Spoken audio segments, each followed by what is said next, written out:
What's up, everybody? Welcome to the How to Lead podcast, conversation designed to help you develop yourself and those around you. My name's Adam, joined here by Clay. Clay, we're recording this kind of middle-ish of January. You and your family, we like to be generous, right? Not trying to humble brag think here. Of myself as a generous person. Generous. Funny you should mention that. Yeah, you guys had you and your wife had a little story about your mad dash at the end of the year, right? Yeah, we were talking about just year-end giving and how we handle that. I feel guilty about it because I wish we were more proactive, and we are in some areas, but years ago we started this marital habit, which I appreciate. My wife is more planned out and I'm more spur of the moment, spontaneous.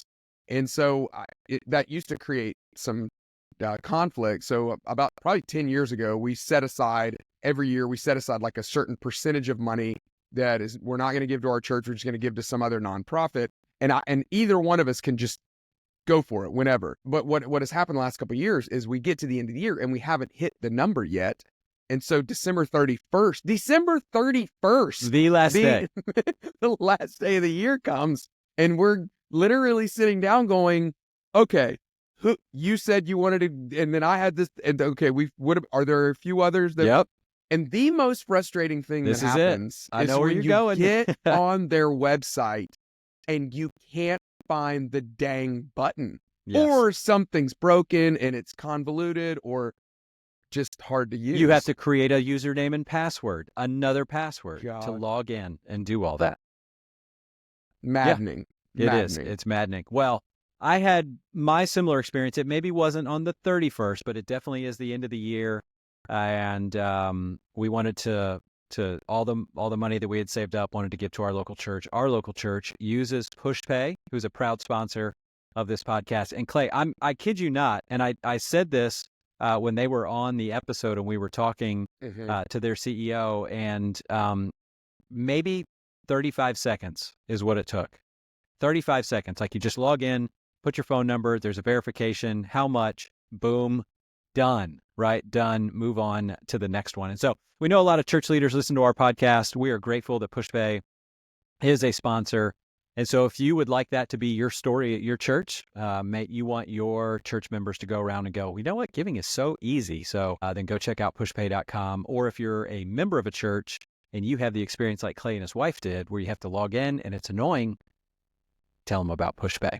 Tell them about PushPay. Hey, PushPay is not going to be able to solve my lack of planning, but they can make sure that when the urgent moment hits, there is an easy experience on the other end. So that's right. Giving money to your organization, it is one of the most important things. You got to make that process simple, and they've really done a great job doing that. So yeah, really grateful for their sponsorship of the How to Lead podcast, and really hope that somebody will take the step and let them partner with you in helping your people make generosity as easy as possible.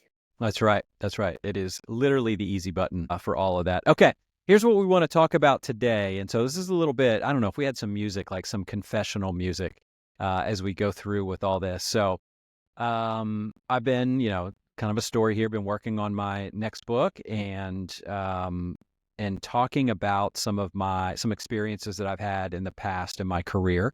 And very specifically, one instance that for a couple of years, I feel like I had kind of given up, a little bit of quiet quitting, a little bit of learned helplessness, kind of working on some ways to describe all that, and just what were some of the things that got me out of that, really just that miserable place that I was in, that I know so many mid-level leaders and so many leaders have struggled with. So I know I'm not alone with all that. Well, this morning, as I was working on that, it led me over to ChatGPT to ask a question. And the question I asked is what's the difference between cynicism and pessimism? Because as I'm looking for words to describe what it was that I was going through, I'm kind of going back and forth between those two words. And I was like, I don't even know what the difference is between those. So have you ever heard anybody talk about the differences there? Or do you have another question? Well, I was going to ask you, were you genuinely just curious about those two? Or were you trying to figure out a way to say something? Why? How did you bump into that simple question? Yeah, because it's like there was a statement that I had written of like my optimism turned to pessimism and was quickly moving towards cynicism. Okay, right. And so that sounded cool. Is that true? Right. Yeah. Yeah. And so is that true? And that's where I was like, I don't even think I know I use pessimism and cynicism. As synonyms Yeah. And it's like, interchangeably. yeah, cynicism and sarcasm, right? Are sound a little bit of the same. And so I don't know. This is just a life of what we do as content guys sometimes. It's just like, I'll just start parsing the words out and going, what do I really mean when I say that? And it was so helpful just to think about the differences there. And so, listen, I know that, again, I was not alone in that experience that I had gone through. A lot of leaders go through this. I think cynicism is something that is prevalent in most organizations or a lot of organizations. There's probably a lot of our leaders right now that are sitting there going, all right, this one feels a little too close to home. I don't know if I want to know the difference between the two right now. And so I thought it'd be good for us to talk about it. Well, here's the way this podcast, this episode is going to flow. We are going to talk about the difference between cynicism and pessimism, break those down, because I think when you can identify it, when you learn something about it, when you're able to see it and you're able to go, call it out, that's what it is. I mean, it's the power of giving something a term, growing our vocabulary in those areas. It allows us to deal with it. But we're going to talk about the difference between those two. Number two, we're going to talk about the cost of cynicism at work. And then number three, we're going to talk about some strategies to combat cynicism. Yeah, can't say this word too many that's times. Right. Let me here. I'll throw this question out. Okay. You're in a meeting at work and someone says, I was trying to think when you were talking about pessimism, cynicism, I was trying to think, where does this show up at work? Here's an example. You're in a meeting, someone says, oh, this will never work. Is that person being cynical or pessimistic? Well, maybe use that example to help us understand the difference. Yeah, this will never work. So if they're being pessimistic, it really gets down to what do they mean between those two, or kind of what's below that, or reading between the lines a little bit. The pessimist, if they're saying this project will not work out, what they're really saying is I question the outcomes that our activity is going to produce. That's it. And I assume that our outcomes are going to be negative. So we're talking about this new strategy, this new marketing plan. I don't think this is going to work. That could be a very pessimistic thing to say if all you're thinking about in that moment is the outcomes. I just don't believe this is going to lead to a good result. Okay. Now, Right. if a cynic is sitting there and they say the same thing, I don't think this project's going to succeed. And what they're really questioning is they're questioning the motives of the leaders. That would be somebody who is struggling with cynicism. If they followed it up with this will never work, ... because our boss will never spend the amount of money needed to get this done. Yeah. That's cynical. Yeah. Well, no, I think it would go like this. If they said, this will never work because we're not going to spend the money on it, then that could just be a statement of fact. Maybe there's cost cuts. Maybe we already know that this is behavior things. That's not questioning the motives of somebody. Okay. I think that's just pessimism, right? Let me Just, try hey, again. I just think, yeah. So try one more time. All right. This will never work because our boss is too concerned about her own career and won't give this enough attention. Bingo. That was cynicism right there, buddy. That was a good one. I'm so proud of you. Yes. Well done, Clay. Well done. You worked through that. Yeah, you're well on your way to being a cynic. So you see the difference there, which again, I don't know why. Like I've lived this out. It was one of those moments where I read the difference between the two, that the cynic doubts motives and the pessimist doubts outcomes. And I was like, that's brilliant. Yeah. That's brilliant. And, then it made me kind of rethink even some of the things that I was dealing with. In fact, I took that and I copied it and I pasted it into a text message to my wife. And I was like, does this not describe some of the things that I suffer from the most, which is, I read that and I was like, for a long time, and even on this podcast, I've talked about I am a pessimist. I do have that tendency to believe that outcomes are going to be negative, but I think I'm more of a cynic than anything else. I think I struggle more with assigning motives to people than I do with assuming that actions are not going to lead to the intended outcomes. And so I think it's key there to differentiate between the two. Now you've got my mind really racing on this, Tarnow. And I'm staring, as we speak, I'm staring out the window. They canceled school today because it was pretty cold. There are snow flurries right now, and I'm immediately going, oh boy, here we go. They're gonna cancel school tomorrow. Yep. That's worse than that. They're gonna cancel school tomorrow. It's gonna be a horrible day. These kids are gonna be stir crazy. Yes. So that's pessimism. Pessimism. Cynicism would be they're going to cancel school tomorrow, and I bet it's because the superintendent doesn't really want to work. Yeah, true. Yes. Which, by the way, Yeah. I'm sure that's not true. Not This true is at all. just an example. Yes. God bless our administrators and our educators, our teachers. Yes. It's like, I know we've talked about this before, Clay, in what you and I would talk about in interpersonal conflict, like some ditches you can get into with interpersonal conflict. One of them is negative interpretation. Yeah. Meaning in negative interpretation is I'm looking at your actions and I am assigning motives to your actions. And that's why it's called negative interpretation, because usually the motives I'm assigning are bad. Yeah, right. They're negative. And so I know we've talked about this a little bit, but I like that term because I think it carries some weight with it to go, when we do that, we are being cynical. And there's a cost to that cynicism. Just like there's a cost to pessimism, there's a cost to optimism, there's a cost to cynicism, and I think that's worth exploring. Well, another way that I've heard it described is the fundamental attribution error, which is, the generosity and the graciousness in which I ascribe my own the way I think about my own situation, right? I show up late to a meeting and I give myself grace because I'm like, man, if these people only knew how much I have on my plate, they're lucky I even was able to get to this meeting with all that I've got going on. Right, I'm such a great person. I just got a lot going on. But when somebody else is late to a meeting, I go, oh, here they go again. Here they go. They just think they're the most important thing on the planet. We can all wait. You got to get your stuff done. You don't care one bit about the rest of us. I think that's the danger. Pessimism, I'm not saying pessimism is a good thing, but there is something helpful. We do need people that might even lean toward that, right? Because we do need someone going, hey, there is a chance of rain tomorrow. You know what? It might rain. Let's go ahead and think about the rainy day plan. That's a healthy, the pessimistic person can be a cautionary voice. I think the danger with cynicism is it erodes trust because we're questioning motives. Yeah. And listen, we've got there's so much evidence on when trust erodes. It's hard for me to think of a scenario where that is the solution to your problem or makes things easier is, what the problem is? We just need to reduce trust around here. I mean, typically, that's why Stephen M. R. Covey wrote his book, Speed of Trust, is because he saw there was such a lack of trust on most teams, most organizations. This is how Lencioni made his name with the 5 dysfunctions of a team, with the foundational piece of that being trust. A lack of trust. And so that lack of trust is what spurs on cynicism. Now, this one you could debate chicken or the egg, which comes first. Is it because I don't trust you, I become cynical? But I know for me, and again, I'm not assigning this to everyone. I know for me, my cynicism fuels more distrust than the other way around.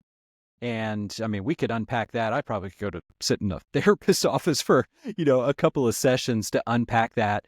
But why is it that my first step oftentimes is to assume that the motives there's some ulterior motives, that somebody's not being honest with me or they're not being honest with the team right now. But I think that's the number one cost is there's a lack of trust. And we all know that when trust is low, and I'm not trying to rhyme, things move slow, right? So what Covey would say is you're inadvertently paying a tax at your organization when trust is low. Yeah, that term sideways energy, right? Yeah. Imagine if your team could get all of your energy, and not just your energy, but the energy of every person on your team, could get all your energy headed in, how do we grow? How do we help serve our customers better? How do we help build this thing? Versus the sideways energy of, well, there she goes again. Yep. She's doing that thing. And I know why she's doing it. It's because she wants to be a big deal, or she thinks she is, or he's got that thing that he's worked, right? It's all that sideways energy that really does, it cost is the right word, because it is a sincere cost that it really ultimately affects our own career, but it ultimately affects the outcome of our teams as well. Yeah, we could carry this into personal life as well. Living cynically I think it took way more than it gave to my life in general, right? So it can take and start to wear on general well-being and all that kind of stuff. So there's a lot to say there, but I think we've made our point. So Well, yeah, as you yeah, said, we've made it. I don't want to beat the dead horse, but I will say one other way this shows up for me, one of the costs. I have found when there's a cynical vibe on a team, I am reluctant to pursue innovation. I'm reluctant to push for anything new.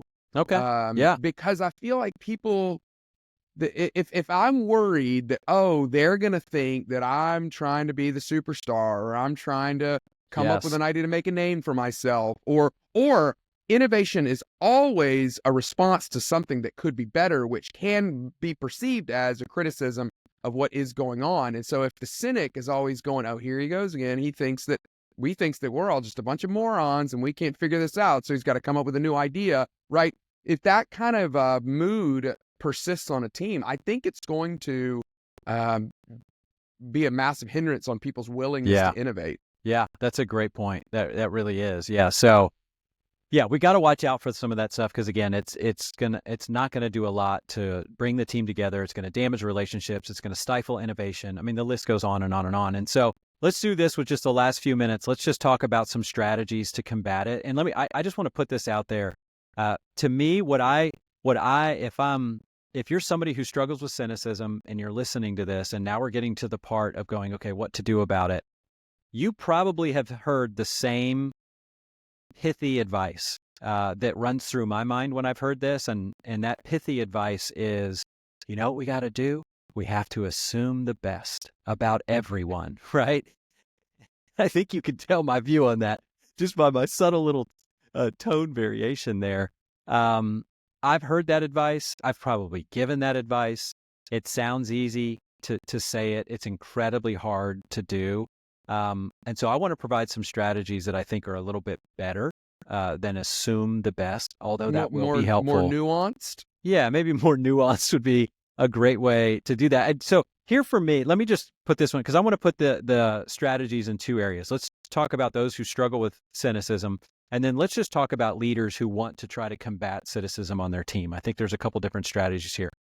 For me, as somebody who struggles with cynicism, it's not assume the best. To me, I just need to humbly admit and assume I do not know. Period. Full stop, right? I don't know. I don't know what their motives are. And so I can make some guesses. I can have a hypothesis or two.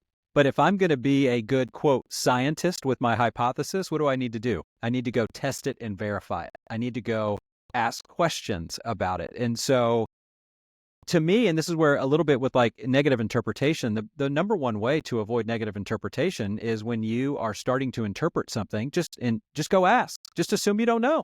Just engage in a conversation with them about it. And what I need to remind myself of, and this is really helpful for me, is that most people do not know what their motives are. I don't know what my motives are most of the time. Like, yeah, or at the very really least, tricky.